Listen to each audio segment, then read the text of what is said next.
Go ahead. Good morning to everyone. My topic is on Essential Commodities Act 1995. It is relevant to Drug Price Control Order, as Drug Price Control Order was established under this Essential Commodity Act. So coming to introduction, the Essential Commodity Act 1995 is an act to provide in the interest of the general public for the control of production, supply and distribution of the trade and commerce in certain commodities. The act extends to the whole India, and here are some of the commodities that comes under Essential Commodity Act, such as cattle fodder, including the oil cakes and their concentrate, coal, including the coke and the other derivatives, component parts such as accessory of the automobiles, cotton and the woolen textiles, drugs, foodstuffs including edible oil and oils, iron and steel, including manufactured products of iron and steel, petroleum and petroleum products, raw cotton, whether ginned or unginned, or cotton seeds, and raw jute. These commodities will be seen or fall into three categories, that is, food for human beings and cattle, raw material for industries, or products for industries controlled by the parliament. So, these essential commodities acts are exhaustive. It is exhaustive that it can get over at any time. So, the central government can empower or declare the essential commodity for the purpose of to make the laws such as to increase the cultivation or production of such essential commodities. So coming to the function of Essential Commodity Act, to ensure the easy availability of essential commodities to consumers, regulate production and manufacturing, fair price, central government can declare it essential commodities, increasing in the supplier and manufacture a good quality of the product, maintaining proper financial transactions, maintain records and documents, implement by the state government delegated powers under the Act. Example, food products we need more means government will increase the cultivation.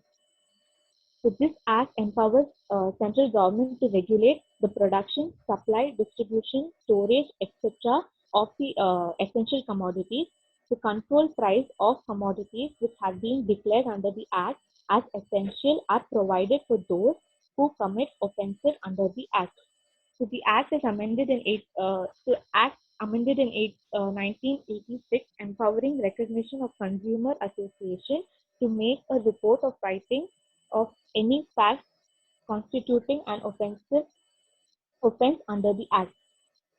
So coming to the pricing of the essential commodity, so any person who sells, that is, any person who's selling the commodity can receive the central government can receive the commodities from him by the authorized agencies or officers of the government by fixing an agreement or an for the agreed price, where no such agreement can be reached. The price calculated with the reference to the control price, where neither clause nor where A and B applies, the average market price prevailing in the locality during the period of 3 months preceding the date of notification. That is, previous 3 months, what was it? What under what price the commodities were sold? That can be taken under notification. The confiscation of the essential commodity. Any essential commodity seized by the officer of the government shall without unreasonable delay report before the collector of the town, who may after inspection satisfy himself. That is, the collector is the one who's inspecting, and without any delay he can confiscate the commodity. That is, the essential commodity is so sealed, any package covering or uh, re- receptacle, receptacle in which such essential commodity is found, any animal, vehicle, or vessel in other conveyance used in carrying such essential commodity, as the collector may order the same to hold the controlled prices. In case of food grains, and some may be sold to fair prices, shops at the fixed price of the central or state government.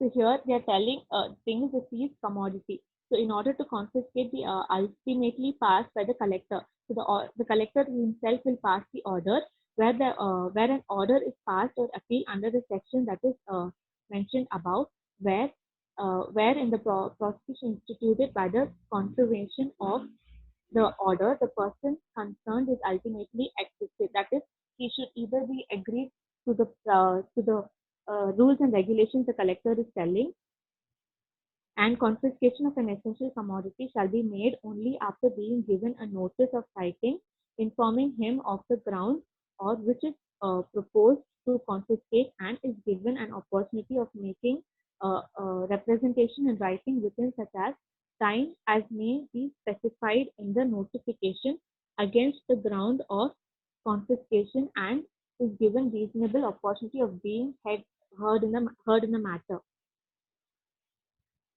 Penalties. So any person who contravenes or the order, that is, who is not obeying the order of the act, shall be punishable.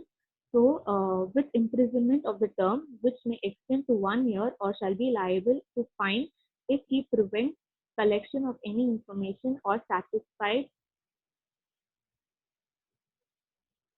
or information or statistics of fail to produce the record needed. So with imprisonment of less than 3 months, which may be extended up to 7 years, and shall be liable to fine if he violates any other order under the Act. So here are some major amendments made by the government. In 1997, oil seed storage control order was made. Like that, in 1980, prevention of black marketing. In 1981, special provision, that is Food Material Act. In 1995, drug price control order. In 2001, restriction like license requirement. 2005, consumer affairs. 1995, interest among reduced farmers. 1993, kerosene price control. In 2000, regulate supply and distribution of petroleum. In 2010, sugar price control.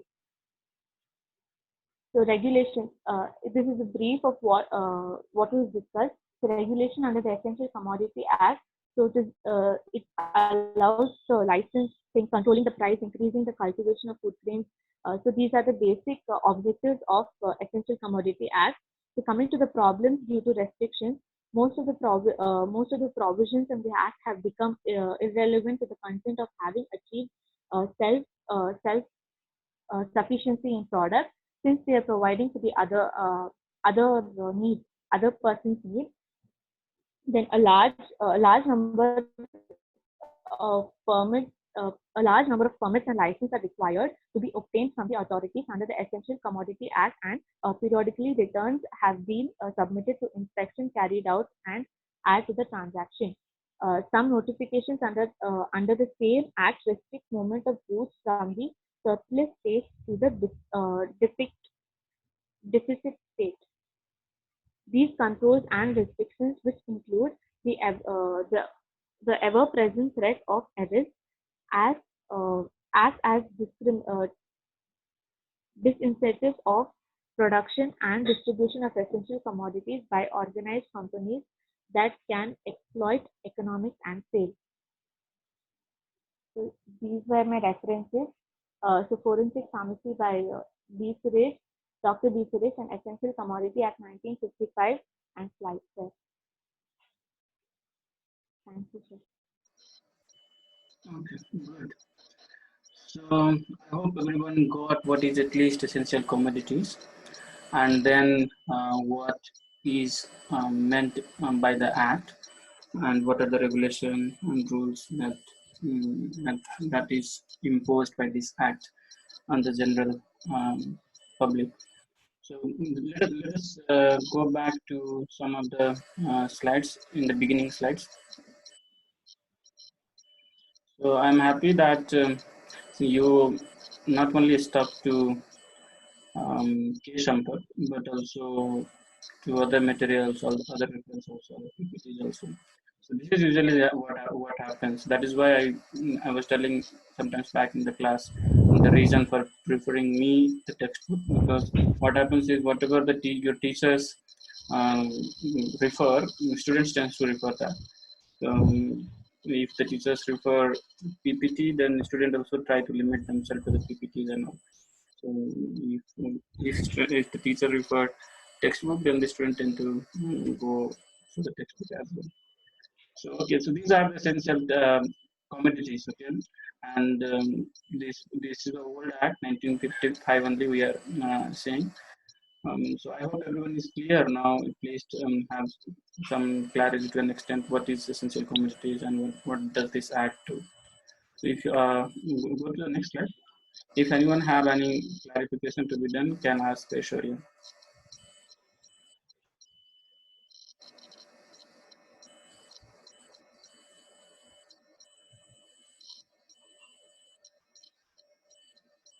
Anybody have any queries? That means you are understanding everything, or you are understanding nothing. Either is correct. Which one is correct? Tell me.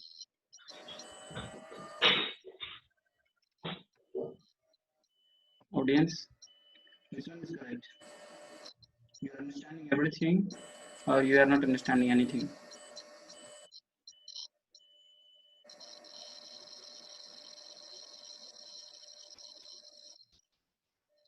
Nothing, huh? You don't agree to either thing. Can you all hear me? Yes, sir. Then please do respond, no? Didn't understand everything Mm-hmm. because I feel like it was little bit fast. Mm-hmm. So yeah. Good that we are giving some comments that your friend may start. So that your friend may start correcting, rectifying. See, with the help of this kind of presentation, you will learn how to present also. It's not only about reading the slides and reading the books or lines, whatever you are referring. It's about more of explaining, interacting, adding some points to that, and then your audience will be more engaged into your presentation. So it's easy to come and simply read out the line, but when you really deep dive deeper, explain the concepts, okay, interact with the audience, that makes your presentation more better, okay, and people sitting in the audience will enjoy your presentation. So with the help of this kind of thing, I think in this opportunity you can learn, though it is not real, though it is virtual kind of seminar, but still it will give you a confidence to speak in a public platform like this, and even when you stand in front of so many people. So with this, we completed this presentation, this seminar. So what is coming up next by Ravi, right?